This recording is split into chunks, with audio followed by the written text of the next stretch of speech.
Welcome students, welcome to ज्ञान wisdom. आज से हम एक नया क्लास स्टार्ट करने जा रहे हैं, क्लास 12 का बिजनेस स्टडीज़ का एक्सप्लेनेशन। ठीक है, ये सेम चीज़ हमारे कोर्स में भी अवेलेबल है, ज्ञान विजडम ऐप पे आपको मिल जाएगा। और पूरा तो नहीं, बट जो जो हो सकता है थोड़ा मोड़ा हर एक चैप्टर का जो है हम एक्सप्लेनेशन लेकर आएंगे और आपको इससे आइडिया लगेगा कि आपके लिए वो कोर्स कितना अच्छा हो सकता है। बिजनेस स्टडीज़ के बारे में मैं एक बात बता दूँ, बिजनेस स्टडीज़ के पेपर में हमें अप टू 80 मार्क्स, ठीक है, अप टू 80 मार्क्स का जो पेपर होता है आपका, वो बहुत ही सिंपल रहता है, नॉर्मल रहता है, बुक से रहता है डायरेक्टली। ठीक है, बट जो बचा हुआ जो 20 मार्क्स का, अच्छा मैं मार्क्स बोल रहा हूँ, आजकल पेपर का जो है लेंथ कम कर दिया जाता है, तो इसको आप परसेंटेज में पकड़ लो। ठीक है, क्योंकि नॉर्मली हर पेपर में ये चीज़ काम करता है। 80% क्वेश्चंस आपके क्या रहेंगे, सेम रहेंगे, जो आपके डायरेक्ट टेक्स्ट रहेंगे, और जो 20% होता है वो थोड़ा सा ऐसा होता है जो बनाया हुआ क्वेश्चन होता है या थोड़ा सा टफ टाइप का समझ लो। तो उसको करने के लिए आपको अच्छा से पूरे चैप्टर को समझना पड़ता है, पूरे बुक को समझना पड़ता है, तो जाके आपका एग्जाम अच्छा होता है। ठीक है, लास्ट रिसेंट ईयर्स में बहुत सारे स्टूडेंट्स हैं जो बीएसटी में लेटर लाए हैं। मैं हर साल ही अपना मार्कशीट जो है वो स्टूडेंट्स का जो है आप लोगों को दिखाते ही रहता हूँ।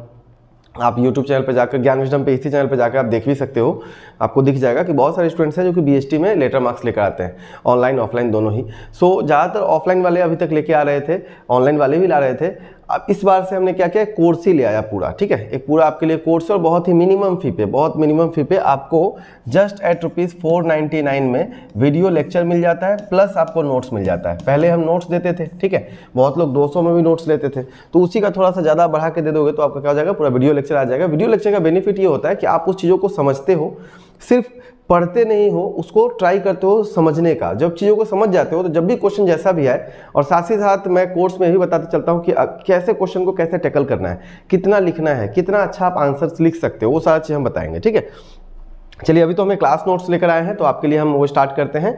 अगर आपको पसंद आएगा वीडियो तो नीचे जरूर लाइक करना, वीडियो जरूर लाइक करना, सब्सक्राइब करना चैनल को अगर नहीं हो तो। और हम दो तरह का ट्राई करेंगे, एक होगा हमारा यहाँ पर और एक होगा जो हम लैपटॉप से स्क्रीन रिकॉर्डिंग करके लाएंगे। आपको दोनों में जो बेटर लगेगा आप मुझे बताना। ठीक है, इंटरेक्शन पूरा बना रहना चाहिए। कभी कभी मैं क्वेश्चन भी पूछूंगा तो उसका भी आप आंसर नीचे कॉमेंट में कर सकते हो। ठीक है, भले ये क्लास लाइव नहीं है, लेकिन आप ट्राई करना इसको लाइव जैसे समझने का, ताकि आपको भी अच्छा लगे। और मैं ज़्यादा लंबा नहीं करूँगा, मैं छोटा छोटा पार्ट में लाऊंगा ताकि आप भी बोर ना हो। ओके, चलिए स्टार्ट करते हैं। सबसे पहला आपको देख रहे हो, चैप्टर 1 है आपका, यूनिट 1 है, nature and significance of management. Okay, पहला आपका क्वेश्चन यही बनता है। मैंने नोट्स वाइज ना बना के मैंने आपको क्वेश्चन वाइज बनाया है। बेसिकली मैं जो आपको नोट्स दे रहा हूं उसी को हमने अच्छे से फाइल में कन्वर्ट कर दिया है, प्रेजेंटेशन फाइल में, ताकि आपको जो पढ़ो और जो देखो दोनों सेम सेम होना चाहिए। उससे क्या होता है, लर्न करने में आसानी मिलता है ना। So define management and explain its traditional as well as modern concept. ठीक है, ये क्वेश्चन ये बन सकता है। मैनेजमेंट क्या होता है, तो देखिए, according to Mary and Douglas, management is the process. Management क्या है, मैनेजमेंट एक प्रोसेस है। Management is the process by which a cooperative group directs action of others towards common goal. ठीक है, एक ग्रुप ऑफ पीपल है जो कि एक कॉमन गोल के तरफ बाकी लोगों को धकेल रहे हैं, बाकी लोगों को एनकरेज कर रहे हैं कि आप ये काम करो, वो भी क्या है, मैनेजमेंट है। ठीक है, और यहाँ पे कोऑपरेटिव ग्रुप क्यों कहा गया, क्योंकि आपको पता है मैनेजमेंट में बहुत सारे लोग होते हैं, टॉप लेवल से लेकर लोअर लेवल तक। वो सब जो है अपने जो भी सबऑर्डिनेट्स होते हैं उनको काम करने के लिए प्रोत्साहित करते रहते हैं, एनकरेज करते रहते हैं। ठीक है, so management is the process by which cooperative group direct action of others towards a common goal. ठीक है, ये हो गया एक डेफिनेशन। जब भी आपको लिखना है आंसर तो आपको पहले डेफिनेशन लिखना है, एक दो, उसके बाद उसका मीनिंग लिखना है, तो आंसर जो पढ़ते हैं उसको अच्छा लगता है। ठीक है, दूसरा डेफिनेशन देखिए, मैरी पार्कर फोलेट का बहुत ही अच्छा सा डेफिनेशन है, बहुत ही शॉर्टेस्ट डेफिनेशन है, आपके एग्जाम में एक बार पूछा भी हुआ है। Management is the art of getting things done through others. ठीक है, इसी में अगर आप एफिशिएंटली और इफेक्टिवली लगा देते हो तो ये मॉडर्न कॉन्सेप्ट हो जाता है क्या चीज़ का, मैनेजमेंट का। ठीक है, मतलब मैनेजमेंट को हम लोग दो तरह से पढ़ते हैं, एक होता है ट्रेडिशनल कॉन्सेप्ट, एक होता है मॉडर्न कॉन्सेप्ट। ट्रेडिशनल कॉन्सेप्ट में क्या था कि हम कितना टाइम लग रहा है, कितना कैसा क्वालिटी है, उस पर हम ध्यान नहीं देते, बट आजकल जो होता है उसमें हम ध्यान देते हैं, और उसी चीज़ को हम इफेक्टिवनेस और एफिशिएंसी कहते हैं। अभी हम समझेंगे उस चीज़ को। ठीक है, so management is the art of getting things done through others. एक बढ़िया से रट्टा मार लो, व्हाट इज मैनेजमेंट, तो management the art of getting things done through others. ठीक है, किसका बोला हुआ है, मैरी पार्कर फोलेट का। ठीक है, ओके, आगे बढ़ते हैं। So management can be defined as the process of, अब ये क्या हो गया, देखो पहले आपने क्या दिया, आपने दो छोटा छोटा डेफिनेशन दिया, अब उसको आप अपने वर्ड में बोल रहे हो, ठीक है, ताकि जो हमेशा हर डेफिनेशन को हमने ट्राई करना चाहिए कम से कम 2 से 3 लाइन में, 2 से 3 पैरा में बताने का, है ना, 2 से 3 सेंटेंस में बताने का बेसिकली। पहला होगा जो कि क्या होगा, आपका किसी का डेफिनेशन हो सकता है, दूसरा या फिर आप ऐसे भी कर सकते हो, पहले आप मीनिंग लिखोगे, नीचे में कोई डेफिनेशन लिखोगे तो अच्छा लगता है आंसर, ठीक है। So management is the process of getting things done through with the aim of achieving organisational goals effectively and efficiently, ठीक है। In simple words management is the means minimum input and maximum output, ठीक है। कम से कम input में ज्यादा से ज्यादा output कैसे निकाले, उसे हम क्या कहते हैं, मैनेजमेंट कहते हैं। और ये क्या है, ये एक प्रोसेस है जिसके थ्रू हम क्या करते हैं, अपने ऑर्गेनाइजेशन को गोल को अचीव करते हैं। कैसे, इफेक्टिवली और एफिशिएंटली। तो इफेक्टिव वर्ड का मतलब क्या होता है, इफेक्टिव वर्ड का मतलब होता है टाइमलीनेस, ठीक है, टाइम के अंदर, टाइम बाउंडेड। जैसे मैंने आपको बताया कि ये काम आपको 10 मिनट में करना है, तो 10 मिनट में जो करना है वो क्या है, उसका इफेक्टिवनेस है, ठीक है। एफिशिएंसी का मतलब होता है स्किलफुली, ठीक है, विदाउट वेस्टेज ऑफ रिसोर्सेज, आप स्किलफुली अच्छा से करोगे, उसको हम क्या कहेंगे, एफिशिएंटली कहेंगे, ठीक है, एफिशिएंसी। ओके, चलिए आगे बढ़ते हैं। Concept of management. So concept of management has been changing from era to era, समय समय में क्या होते रहता है, चेंज होते रहा है ये ऑल्सो डिपेंड करता है कैसा आपका ऑर्गेनाइजेशन का, कैसा आपका गोल है, सॉरी कैसा आपका ऑर्गेनाइजेशन है उसके ऊपर। बट ब्रॉडली इसको हम दो तरह से, 2 कंपोनेंट्स में हम क्या करते हैं, डिवाइड करते हैं, मतलब 2 तरह से इसको हम पढ़ते हैं। एक होता है ट्रेडिशनल और क्या होता है, मॉडर्न होता है, ठीक है। सो ट्रेडिशनल कॉन्सेप्ट क्या है, traditional concept, traditional concept of management Mphasis on the art of getting things done through others. Simply आप दूसरों से अपना काम करवाना जानते हो तो आप अच्छा एक मैनेजर बन सकते हो, ठीक है। यहाँ पर quality of work done and time period जो है वाज नॉट कंसिडर्ड, इसको हम कंसिडर नहीं करते हैं, ठीक है। क्या नहीं कंसिडर करते हैं, ट्रेडिशनल अप्रोच में पहले हम क्या नहीं करते थे कि कैसा काम कर रहे हो, कितने देर में करो, उस पर हम ध्यान नहीं दे रहे, बस काम करवाना है, वो हमारा मेन मुद्दा होता था, ठीक है। लेकिन मॉडर्न कॉन्सेप्ट में क्या हुआ, यहां पर क्या है, इट इज द प्रोसेस, और it is the process refers to the basic steps to get things done with the aim of achieving organizational goal effectively and efficiently। Again वही बात फिर से रिपीट हुआ है, काम को इफेक्टिवली और एफिशिएंटली करवा लेना जो है मॉडर्न कॉन्सेप्ट में हमें इंक्लूड किया गया, ठीक है। यहाँ पर इफेक्टिवनेस का मतलब क्या होता है, achievement of task in time, मैंने आपको बताया था इफेक्टिव, ठीक है। तो टिव जो वर्ड है ना, इसको आप टाइम के लिए याद रखोगे, ठीक है, इफेक्टिव में, और एफिशिएंसी में आप स्किल को याद रखोगे, ठीक है। और एफिशिएंटली का मतलब क्या होता है, employs the optimum utilisation of resources, मतलब कि ज़्यादा से ज़्यादा आपको अपने रिसोर्स का यूज़ करना है। आपके पास मान लो मेरे पास यहाँ पर चेयर है, तो टेबल है, तो हम टेबल का पूरा यूज़ करेंगे। आपके पास पैसा है तो उसका पूरा यूज़ करोगे, आपके पास लेबर है तो उसका पूरा यूज़ करोगे, वो सब क्या है, आपके रिसोर्स है, उसको पूरा यूज़ करना है, उसे हम क्या कहते हैं, एफिशिएंटली, ठीक है। तो ये हो गया आपका पूरा का पूरा डेफिनेशंस। ओके, नाउ ये हो गया खत्म, बस इतना आपको लिखना है। हाँ, अब इसी को अगर मैं आपको पेज में दिखाऊंगा तो आपको छोटा सा दिखेगा, हालांकि अभी तो हम आपको नहीं दिखा सकते हैं, हो सकता है एडिट के टाइम में मैं डाल दूंगा, एक छोटा सा आपको एक आंसर दिखेगा, ठीक है। Now what are the features और कैरेक्टरिस्टिक्स ऑफ मैनेजमेंट, क्या है फीचर्स या कैरेक्टरिस्टिक क्या है। सो देखिए, सबसे पहला तो जब भी आपको ऐसा लिखना है ना, तो यहाँ पे आपको एक लाइन लिखना है, the following are the features और कैरेक्टरिस्टिक्स ऑफ मैनेजमेंट, ऐसे लिखकर उसके बाद में आप डॉट डॉट दोगे, देन आप लिखना शुरू करोगे, ठीक है।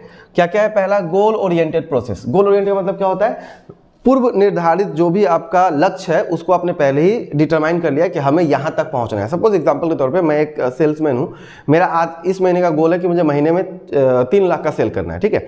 तो 3 लाख मेरा क्या हुआ, 3 लाख है मेरा क्या गोल है, ठीक है। तो मैनेजमेंट जब हम करेंगे तो कैसे करेंगे, उस 3 लाख को अचीव करने के लिए जो जो करेंगे वो सारा चीज अपने मैनेजमेंट में इंक्लूड होगा, ठीक है। सो पहले ही हमने क्या करना है, गोल को हम पहले ही समझ लेते हैं, हाँ, फिक्स कर लेते हैं।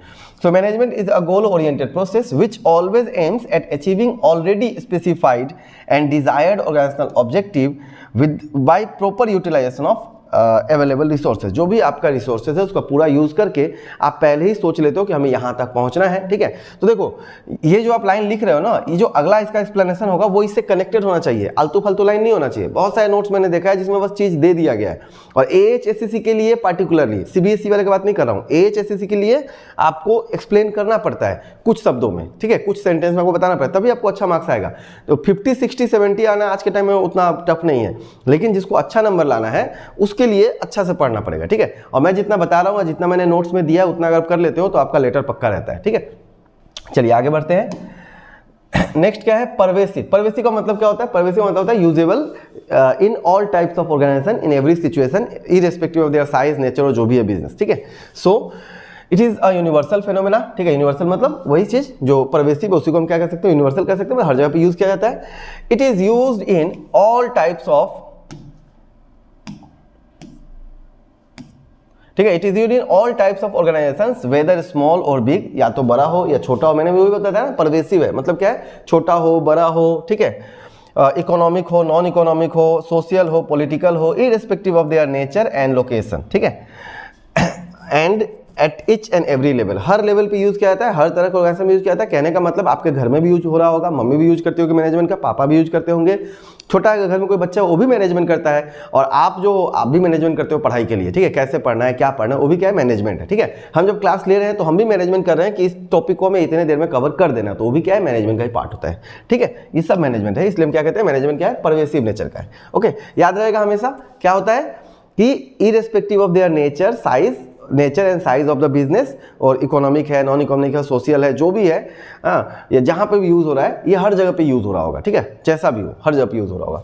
मल्टी डायमेंशनल या मल्टी डायमेंशनल, मतलब इसका डायमेंशंस होता है, बेसिकली तीन डायमेंशंस होते हैं, ठीक है। So management is multi dimensional, it does not one, actually it is not one, ठीक है, it is not single activity, rather it involves management of work, ठीक है, मैनेजमेंट ऑफ पीपल और मैनेजमेंट ऑफ ऑपरेशन, ठीक है। सो आप बोल सकते हो कि एक तो हो गया वर्क, एक हो गया पीपल और एक हो गया ऑपरेशन। इन तीनों चीजों का मैनेजमेंट करना ही क्या होता है, मैनेजमेंट कहलाता है। आप जब कोई काम करोगे तो आपको अपने वर्क को मैनेज करना पड़ेगा, पीपल को मैनेज करना पड़ेगा, क्या क्या काम करवाना है उसको मैनेज करना पड़ेगा। तो ये क्या है, मल्टी डायमेंशनल है, मतलब इसके 3 मेन डायमेंशन है ये सारे चीज, ठीक है। अब इसके बाद में आपको ऐसा भी क्वेश्चन मिलेगा कि management is multi dimensional, explain, उस समय इसको हम और ज्यादा अच्छा से पढ़ेंगे, ठीक है। कंटिन्यूअस प्रोसेस, मैनेजमेंट क्या होता है, कंटिन्यूअस प्रोसेस होता है, it never ends, it is a never ending process, कभी खत्म नहीं होता है, हमेशा चलते रहता है, ठीक है। So management is a continuous and never ending process, okay, कभी खत्म ना होने वाला प्रोसेस है। All functions of management are interrelated, मतलब एक दूसरे से क्या है, लिंक्ड है ना। जैसे आप प्लानिंग करोगे, प्लानिंग का क्या होगा, ऑर्गेनाइजिंग होगा, ठीक है ना, देन आप स्टाफिंग करोगे, देन आप डायरेक्टिंग करोगे, कंट्रोलिंग करोगे, तो सबका सब क्या है, कनेक्टेड है एक दूसरे से, ठीक है। कंट्रोलिंग करोगे, functions which are perform continuously for achieving organisational objective, तो अपने ऑर्गेनाइजेशन के ऑब्जेक्टिव को पूरा करने के लिए आप जितने भी फंक्शंस ऑफ मैनेजमेंट हो सबको आप यूज करते हो, जो क्या होता है, सबके सब इंटरलिंक्ड होते हैं, इंटरडिपेंडेंट होते हैं, ठीक है। नेक्स्ट क्या है, ग्रुप एक्टिविटी, मतलब मैनेजमेंट अकेला, देखो मैं अब मान लो ये मेरा ऑर्गेनाइजेशन है, मैं यहाँ पे अकेला हूँ, तो क्या मैं खुद को मैनेज करूंगा क्या ना। मैनेजमेंट में क्या होगा, यहाँ पर कुछ ग्रुप्स होंगे जो कुछ लोग काम करेंगे और उनको मैं मैनेज करूंगा या वो मुझे मैनेज करेंगे, तो एक ग्रुप एक्टिविटी होता है, वो अकेला करने वाला काम नहीं होता है, ठीक है। So management is a group activity since it involves group of people who perform managerial activities to attain the desired objective of the organisation. सब बात में वही बात बोला गया है कि अपने ऑर्गेनाइजेशन के ऑब्जेक्टिव को पूरा करने के लिए आप क्या कर रहे हो, ग्रुप को मैनेज कर रहे हो, ठीक है, सिंपली इतना आपको बताना है। देखो मैंने जिस तरह से नोट्स लिखा है बनाया है, ये आज मेरा हो गया 4-5 साल से मैं ये आप लोगों को लिए अवेलेबल है पेड नोट्स में, है ना। आप भी चाहो तो भी 99 रुपीज़ का जस्ट पे करके ज्ञान विजडम ऐप से आप नोट्स ले सकते हो, लेकिन मैं आपको बोलूंगा कि आप नोट्स ना लेकर आप बैच लो। बैच लेने का बेनिफिट क्या होगा, आपको वीडियो लेक्चर्स मिलेंगे, और वीडियो लेक्चर का बेनिफिट ये होता है कि चीज़ को आप एग्जाम से पहले आप 2x स्पीड में रिवाइज करने के लिए एक बार वीडियो भी देख लोगे ना, तो भी आप बहुत अच्छा चीज़ एग्जाम में लिख के आ पाओगे, ठीक है। और इसीलिए मैं आपको यूट्यूब वीडियो भी दे ही रहा हूँ ताकि आपको अच्छा तरह से उसका बेनिफिट समझ में आए, ठीक है। ओके, डायनेमिक फंक्शन होता है, डायनेमिक का मतलब क्या होता है, चेंजेबल, ठीक है। जैसे ही मार्केट में कुछ एक चेंज आया हमें भी चेंज करना होगा। तो आप जब भी मैनेजमेंट करते हो, जब भी आप प्रबंधन करते हो, कोई काम ऐसा है जब भी आप करते हो, तो क्या होता है वहां पर आपको जैसा सिचुएशन होगा उसके हिसाब से आपको चेंज करना पड़ता है अपने रूल्स को, ठीक है। So management is a dynamic function, it has to take changes according to the need, time and situation of the changing external and internal business environment। जैसे जैसे बिजनेस एनवायरनमेंट चेंज हो रहा है वैसे वैसे आपको भी चेंज करते रहना पड़ेगा। आप ये सोचोगे कि हम रिजिड रखते हैं, नहीं हम यही करेंगे, ये और दूसरा काम नहीं करेंगे, तो गलत हो जाएगा, ठीक है। एक एग्जांपल लेके समझो, सपोज मान के चलो मुझे एक क्या करना है, मुझे एक पहाड़ चढ़ना है, ठीक है, गंदा सा पहाड़ बन गया मेरा ना, ओके। मान लो एक पहाड़ है, अरे आ जाओ,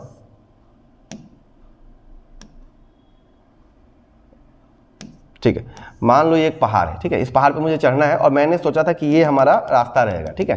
और हम जब यहाँ से यहाँ तक जब जा रहे थे ना, तो यहाँ पर एक बहुत बड़ा मान लो खाई निकल गया, गड्ढा निकल गया, तो हमें क्या करना होगा, इस रूट को चेंज करना होगा, फिर हम यहाँ पर जा पाएंगे ना, क्योंकि यहाँ पर क्या था, गड्ढा था। तो अगर हम बोलेंगे नहीं हम तो मैनेजमेंट तो रिजिड रहेंगे, एकदम फिक्स रहेंगे, तो क्या होगा, हम जाके इस गड्ढा में गिर जाएंगे, है ना। सो इसीलिए आपको इसका भी पूरा यूज करना पड़ेगा, ठीक है।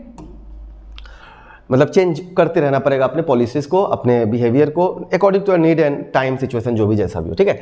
इंटेंजिबल, इंटेंजिबल का मतलब क्या होता है? वो चीज़ जिसको आप that can not be touched, that can not be seen, it can only be felt, जिसको आप सिर्फ फील कर सकते हो, ठीक है। So management can not be physically seen और touched, but we can feel its presence by seeing the proper coordination of activities in the management. आप चीज़ों को जब देखोगे, कोऑर्डिनेशन देखोगे, कैसे एक दूसरे से लिंक्ड है, कैसे एक साथ अलाइन होकर चल रहा है ना, कैसे वहाँ पे स्मूथ रनिंग हो रहा है, कैसे कोई काम रुक नहीं रहा है इंटर डिपार्टमेंट्स में, तो वो सब क्या होगा, हम कहेंगे नहीं यहाँ का मैनेजमेंट अच्छा है। एक एग्जाम्पल लेके समझो, आप जब एक होटल में जाते हो, होटल में आप क्या देखते हो, एक वहाँ पर एक रिसेप्शनिस्ट होता है, या फिर जो वहाँ पर डेस्क जो बैठा रहता है, आप वहाँ पर जाकर कह देते हो कि भैया मुझे ये चीज़ दे दो, छोटे मोटे रेस्टोरेंट में है ना, वो आप जाकर बैठते हो, वहाँ से एक आदमी आता है जो आपके लिए वेटर वाला बोल सकता है, कोई वेटर हो सकता है, वो आता है आपसे ऑर्डर ले लेता है या पूछ लेता है आपसे कि और कुछ चाहिए, आपको वो ला के दे देता है। फिर थोड़ी देर बाद में कोई पानी पहुंचा के जाता है, फिर वो चला जाता है, कुछ और चाहिए के लिए कोई और आके पूछ लेता है, उसके बाद में फिर जब आप पेमेंट करना हो आप जब वहाँ पेमेंट करते हो, तो ये सब क्या है कि स्मूथ रनिंग चल रहा है ना। तो ये क्या हो गया, ये हो गया इंटेंजिबल नेचर का। आपने वहाँ पर पहले से कुछ आपने देखा नहीं मैनेजमेंट कैसा है, आपने फील किया कि हाँ यहाँ का मैनेजमेंट बहुत अच्छा है, ठीक है, या कहीं का मैनेजमेंट बहुत गंदा है, वो सारा चीज़, ठीक है। सो देखो एक दो एग्जाम्पल यहाँ पर लिया गया, growth can be seen but we can not touch it, है ना। ग्रोथ को हम क्या कर सकते हैं, ग्रोथ को हम क्या कर सकते हैं, देख सकते हैं। अब बच्चा एक छोटा से बड़ा हो रहा है, उसको आप देख सकते हो, लेकिन आप उसको टच नहीं कर रहे हो, ठीक है ना। उसको आप मतलब उसको आप ग्रोथ जो है फिजिकल नेचर का, आप उसको देख पा रहे हो, ठीक है। जबकि म्यूजिक जो है it can be felt but we can, feel नहीं होगा, इट कैन बी फेल्ट, ठीक है, it can be felt but we can not touch it, लेकिन हम उसको टच नहीं कर सकते हैं, ठीक है। सो ये सारा चीज इसके अंदर, आप एग्जाम्पल में आपको दो रखा हूँ, ठीक है, आप इसको समझने के लिए रख सकते हो, ठीक है। आपका मेन बात तो आपको यही लिखना है कि मैनेजमेंट क्या है, इंटेंजिबल नेचर का है, it can not B fail, it can not be seen, it can only be felt, ठीक है। कैसे, कितना अच्छा ऑर्गेनाइजेशन में चीज चल रहा है उन सभी को देखो, कैसे उनके कोऑर्डिनेशन को देखकर, ठीक है। आगे चलते हैं। कंप्राइजेस कंपोजिट फंक्शन, मतलब कि इंटर रिलेटेड है, बहुत सारी चीज क्या है, इंटर रिलेटेड है, इंटर डिपेंडेंट है, ठीक है। इंटर रिलेटेड और क्या है, इंटर डिपेंडेंट है, एक दूसरे पर डिपेंडेंट है। दिस इज वाई हम लोग बोल सकते हैं it is a composite function. Composite मतलब एक दूसरे के ऊपर मतलब डिपेंडेंट होना, ठीक है। बहुत सारी चीजों से मिलकर बनना, जो चीज बनता है उसको हम क्या कहते हैं, कंपोजिट कहते हैं, ठीक है। Okay, now discuss the objectives of management, ठीक है। और हम देखते हैं कि हमारा टोटल लेंथ कितना गया, क्योंकि हमें लेंथ पे भी ध्यान देना है। तो 16 मिनट हो चुका है, तो हमें लगता है कि ये क्वेश्चन हम अगले क्लास में करेंगे, ठीक है। ओके, सो ये मैंने एक छोटा सा ट्राई किया है आप लोगों के लिए। कैसा लगा वीडियो जरूर बताना, कोई क्वेश्चन कोई डाउट हो तो भी पूछना, और अगर इंटरेस्टेड हो कोर्स के लिए तो आप आराम से कोर्स में एनरोल करो। आई कैन गारंटी यू आप कभी भी रिग्रेट फील नहीं करोगे, बहुत ही आपको मजा आएगा, ठीक है। चलो थैंक यू, मिलते हैं अगले क्लास में, and best of luck for your exam. अभी से पढ़ना शुरू कर दो, वेट मत करो कि जब आएगा तब पढ़ेंगे, हाँ वो गलत टाइम होता है। आप डेली का डेली 15-20 मिनट भी एक सब्जेक्ट को देते हो, जितना आज मैंने आपको बताया उतना भी अगर आप डेली का डेली उतना ही पढ़ोगे और लर्न करोगे तो उतना भी आपके लिए बहुत रहेगा, ठीक है। चलिए थैंक यू, जय हिंद।